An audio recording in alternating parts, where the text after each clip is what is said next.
Today we're talking about all the decisions you're going to be making for your new herd. So stay tuned, we'll be right back.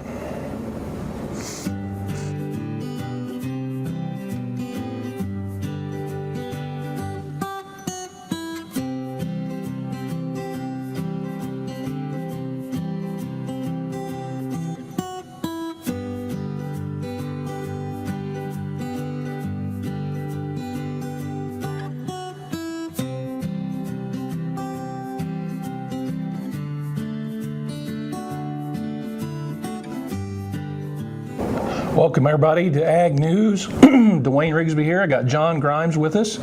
We're going to be talking about mating systems for beef cattle. So, John, let's start this process off. And what is the mating systems? What are we talking about? We're kind of in the middle of calving season right now, and this natural process, breeding season's the next major step in beef production on most farms. In fact, I think surveys show roughly 80% of the beef calf crop nationwide is born in the first 4 or 5 months of the year. So, it's about 283 days gestation for cattle. So the most popular month across the country to calve is March. So we're right in the middle of peak calving season. Gotcha. And typically breeding season starts following up 45 to 60 days after the calf is born.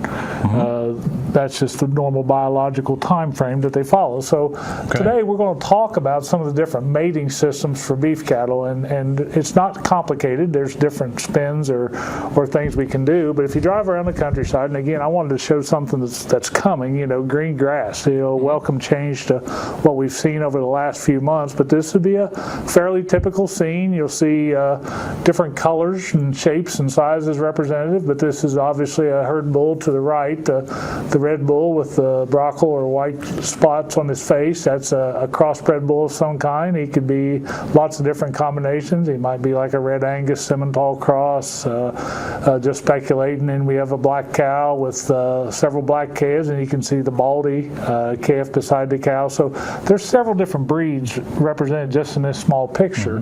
So that is very typical of what you would see if you drive around the countryside. Just we haven't seen green grass for a while, so I wanted to show that to you today.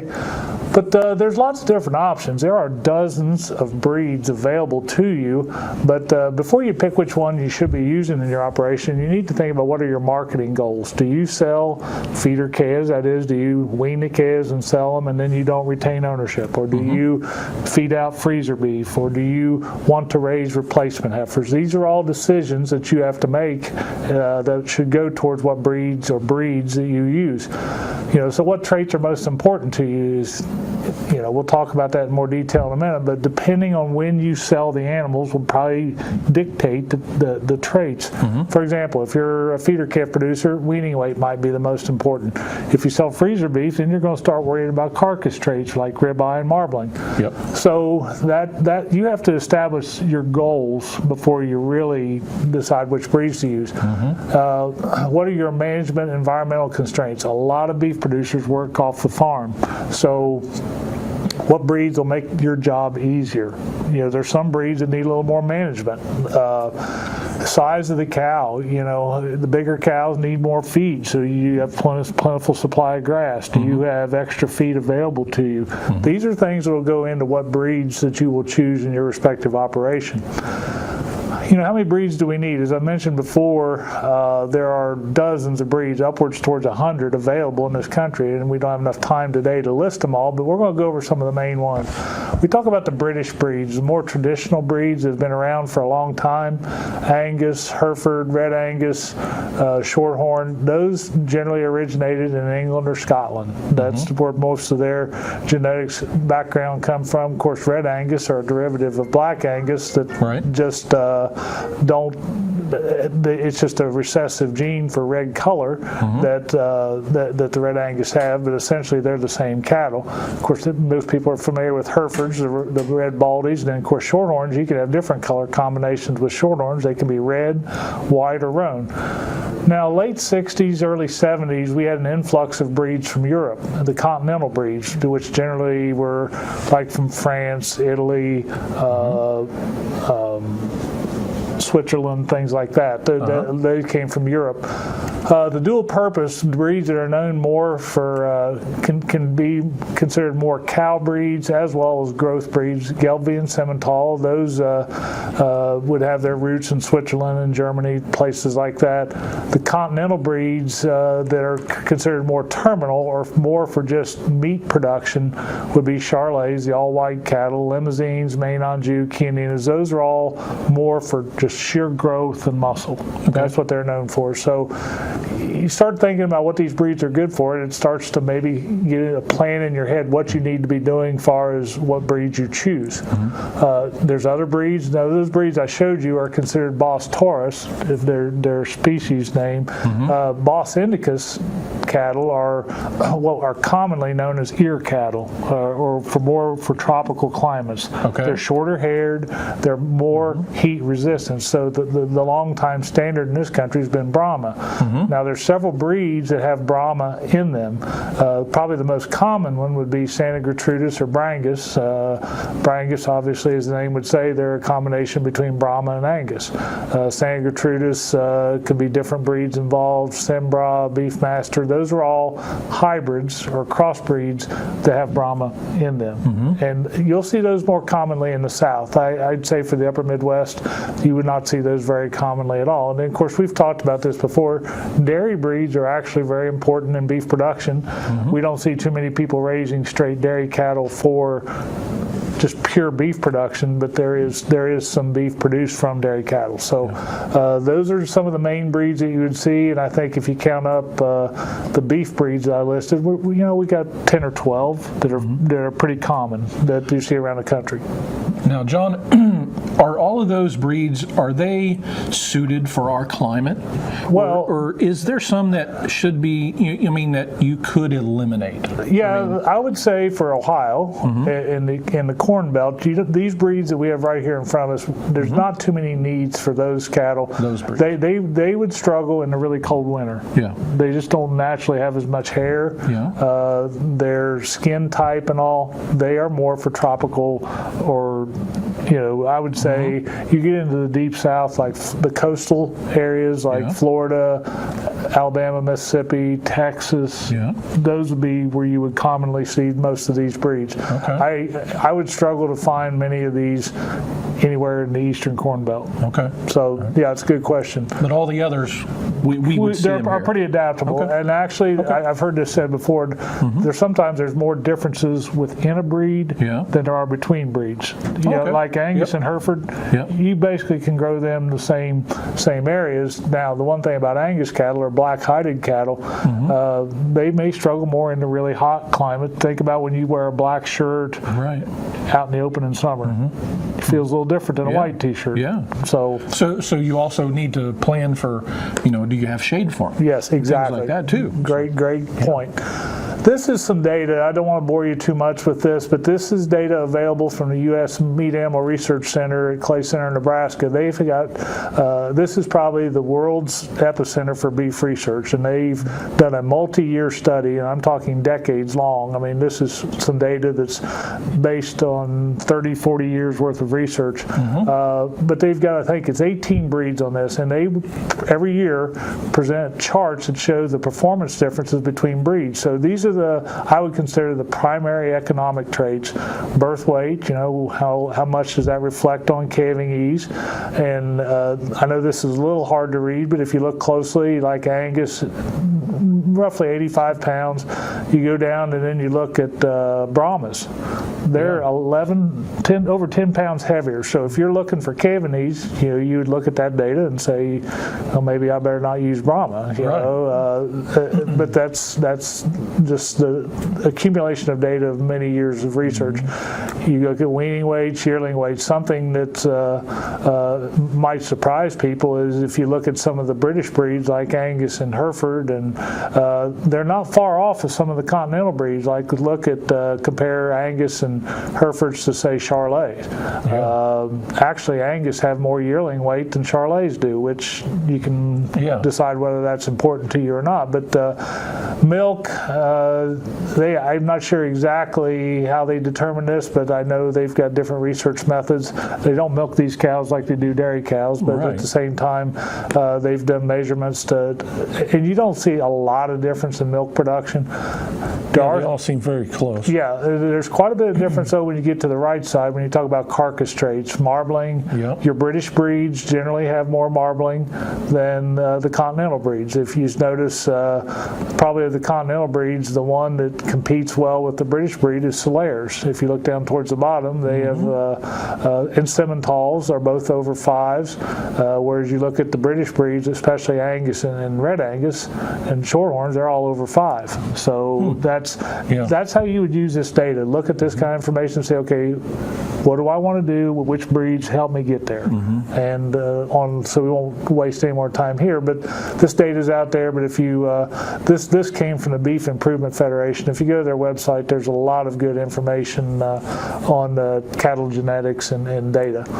So if you analyze your operation, what's really important to you? I don't know of anybody, no matter what type of cattle you raise, what your goals are, should not be concerned about the first two. You got to get a cow bred, which is the fertility part, and you got to get a live calf born. Those two, everybody should have some degree of concern about that.